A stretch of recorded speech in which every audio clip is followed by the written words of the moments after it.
Sa aking mga kamay, mga libro'y nakapatong, isang palagyang kasama sa bawat paglalakbay.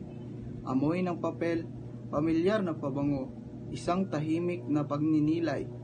Ang aking isipan ay tumatakbo, isang bagyo ng kaalaman, isang walang katapusang ambisyon.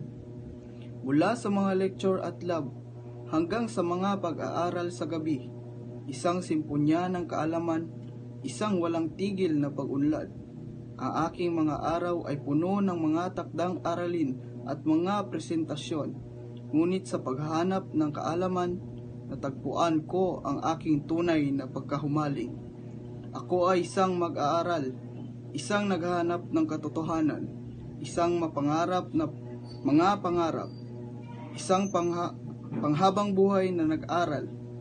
Pinapatakbo ng simbonyo ng damdamin, tila ang mundo ay naghihintay, isang tapiserya ng kaalaman upang galugarin at kunin.